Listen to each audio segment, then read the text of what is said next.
welcome back to my another video guys. Ngasidi aise mukbang tawgi tawbnebako. Yen thongbane do ai hujik mathel singdo loina ulakkebako. Ahanbada asina kainone chage bomba nebako mya asina chage bomba aduga asina saugri thongbanebako mahi do totla chage tawbnebako. Aduga asina kalija meke tawbako kainoga muroka. Sina yensa nebako sina. Jadi ahanbada mya ai kaino tawge kalija se hana met naba tawge umrokta yi kainoda haba kalija se hana met naba tawge sije sado malebako yam chawba sije aduduna ai kaino habe tangkhai ma hapage.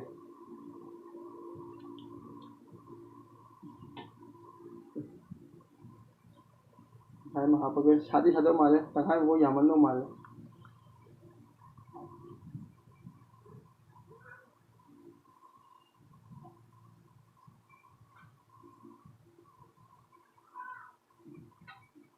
Ya, sije hana met loge kalija se yan met ya.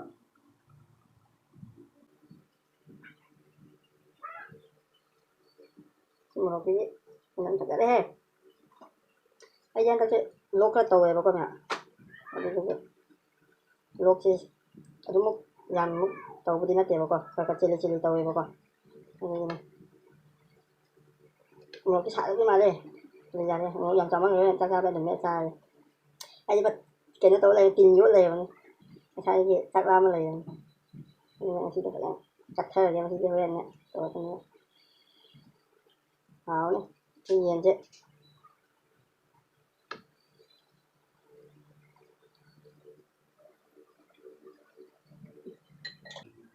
Hau dro yang do amta thì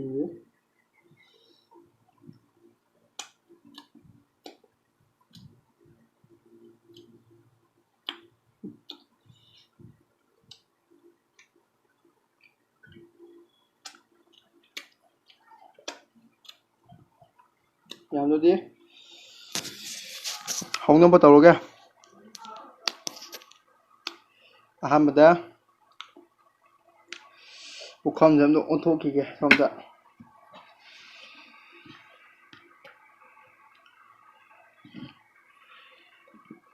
sida telo leire chanam leire chanamde ai yam cha pamde chadi chaibako amagumba ahumgumba yamde ahanbada sigi insang oina han hauge insase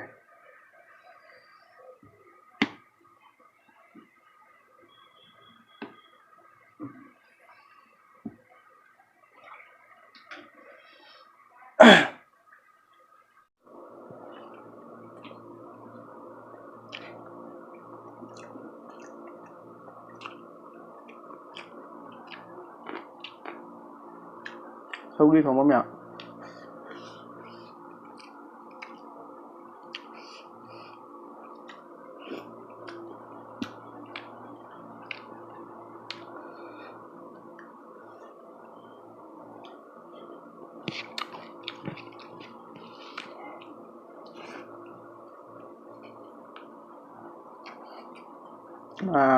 umrok se sik chage sai hani je humang ta hange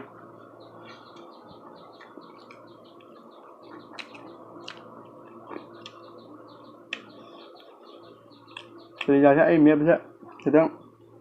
miếng và bọt mà đấy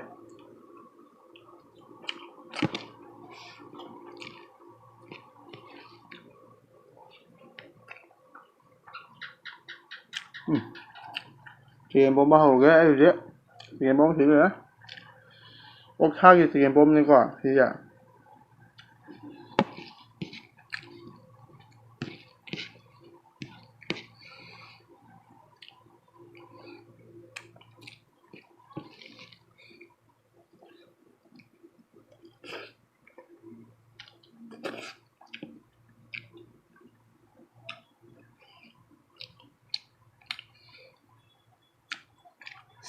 ngam ra dầu như thế nào ngam Tôi thủng dòng hỏi.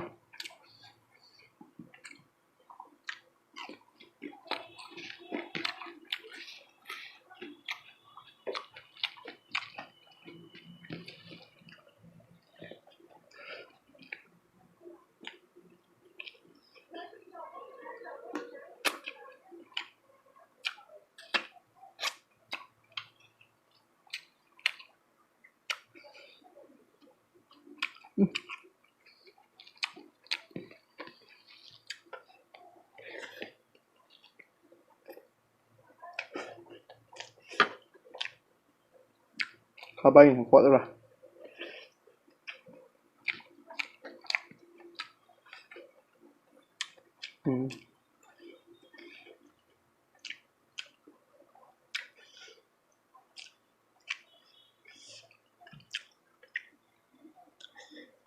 Sinh du đấy mẹ. Sinh du dòng hầu ấy.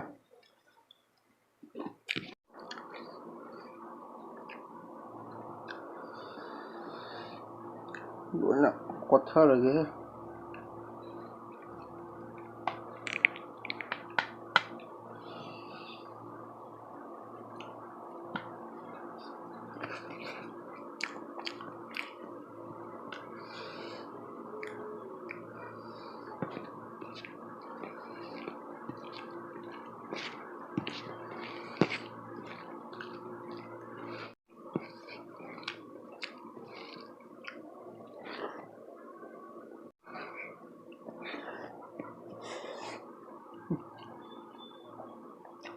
Keledanya makan hai pak.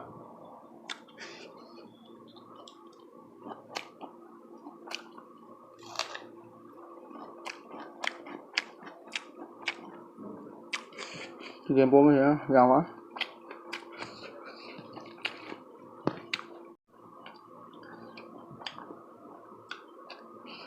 Keledanya pak.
Làm sao ngầm để mẹ. Cây gì nó không kìa. Làm sao ngầm để. Cái gì tao bố không được. Pick đi pick cầm đấy ha.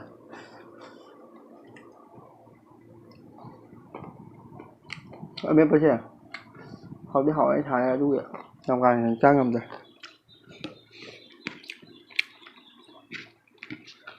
Ngầm để mẹ.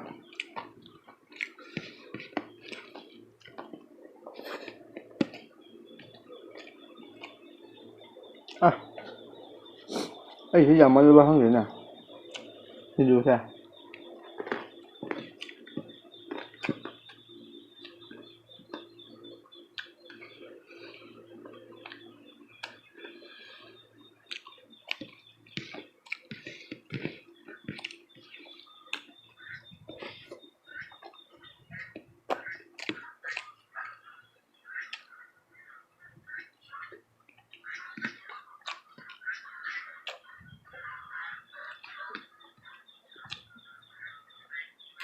cameraman nói có nhận năm mai của bác thầy thật đi cameraman có chum trái thì như vậy nó tin nhốt này mà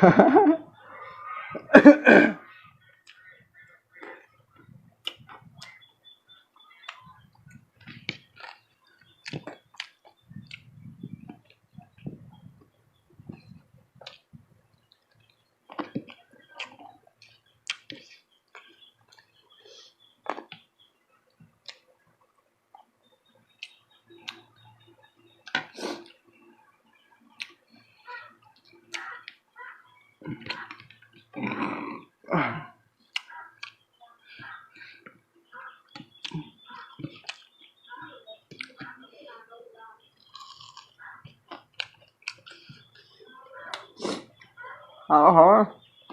mua chả đi sai hay lu ok là thế không có lẽ khả nào nhiều đâu đấy mà thằng cái bật ăn tống nha chứ nữa một chút ơi mới còn sao bằng ngầm nữaจะเข้าแล้วก็คู่ดิเบาพันเยอะครับจะเข้าแล้วละกันครั้งเลย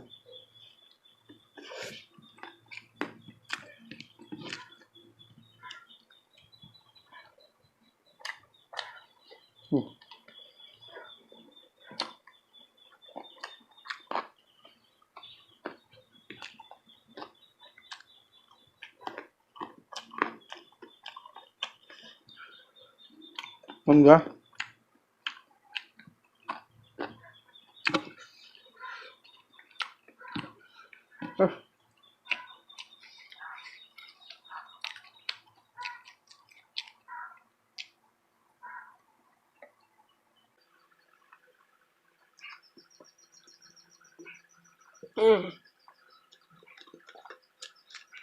Sing aing bani na ta Krista ha ko ba thoda ni sai ni dai sing sa do ko na ta ing bu de ka ing ai bo jam ka ing ra as ngam da cái trang ngam ra mai mà chụp lên trang này không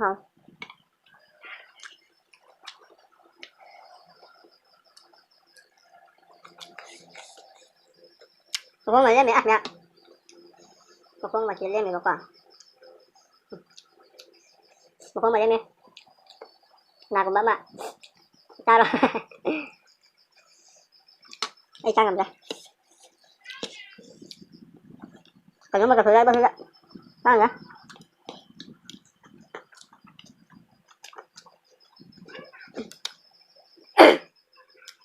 đây ạ không gì à mà khi này là anh mà khi làm tạm mình một con khi thầy mình tránh kìa mình thằng phải lặn trai kìa mà trai này bộ khi những khác như đó mình làm rồi thêm một cái tàu ra hàng u rồi bạn đây rồi mình thằng này vậy tàu ra tới trai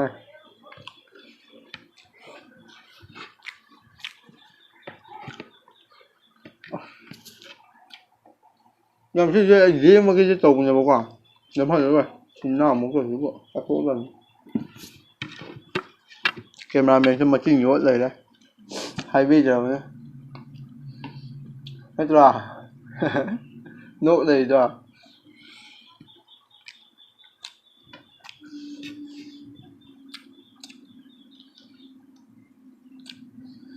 Thái làm Thái có mẹ một cái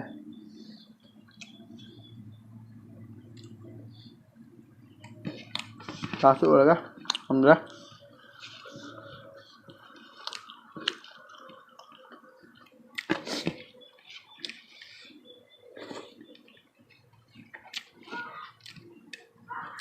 mẹ cái gì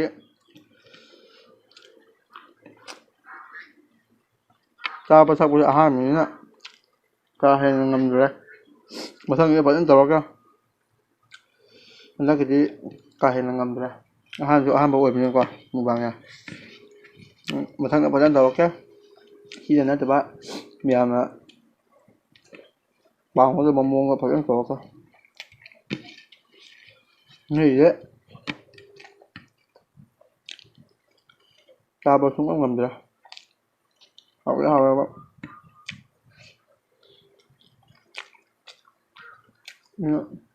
ꯁꯤꯡꯖꯨꯁꯤ ꯍꯥꯎꯋꯦ ꯁꯤ ꯃꯣꯔꯣꯛꯀ ꯁꯥꯏꯕ ꯁꯤꯁꯦ ꯑꯩ ꯐꯦꯟ ꯁꯨꯝ ꯆꯥꯔꯕꯩꯅꯦꯀꯣ ꯂꯣꯛꯁꯨ ꯈꯔ ꯆꯦꯜꯂꯤ ꯇꯧꯔꯤꯕꯅꯦ ꯐꯦꯟ ꯁꯨꯝꯕ ꯆꯥꯔꯕꯩꯅꯦ ꯅꯠꯇ꯭ꯔꯗꯤ ꯍꯨꯃꯥꯡ ꯂꯣꯏꯔꯕꯅꯦ ꯑꯩ ꯍꯧꯖꯤꯛ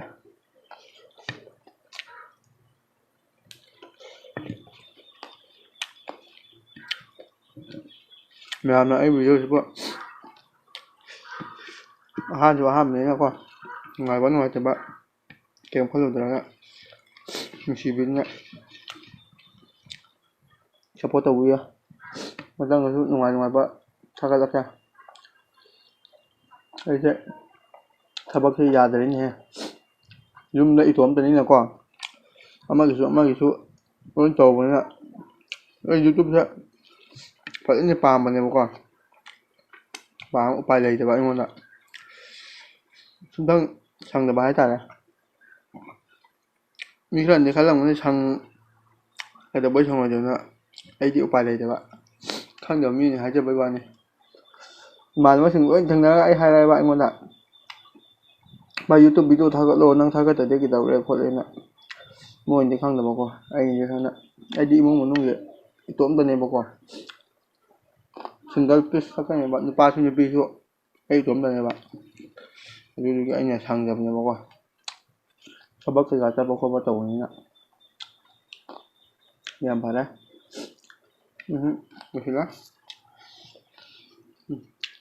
ꯅꯨꯡꯉꯥꯏꯔꯦ ꯍꯥꯎꯇꯕꯩ ꯅꯠꯇꯦ ꯑꯁꯤꯁꯦ ꯆꯥꯕ ꯉꯝꯗ꯭ꯔꯦ ꯃꯊꯪꯗ ꯐꯖꯅ ꯆꯥꯔꯛꯑꯅꯤ ꯂꯦꯝꯃꯦ ꯉꯁꯤꯗꯤ ꯄꯩꯖꯥꯃꯦꯞꯁꯨ ꯂꯦꯝꯃꯦ ꯌꯥꯝꯃꯟꯈꯤꯕꯩꯔ ꯈꯪꯗꯦ ꯂꯦꯝꯃꯦ ꯃꯊꯪꯗꯗꯤ ꯐꯖꯅ ꯆꯥꯔꯛꯑꯅꯤꯅ ꯁꯤꯡꯖꯨꯐꯥꯎ ꯆꯥ ꯉꯝꯗ꯭ꯔꯤꯗꯣ ꯄ꯭ꯂꯦꯠ ꯃꯆꯥ ꯈꯛꯇꯅꯦꯕ loisilꯂꯒ thanks for watching my video guys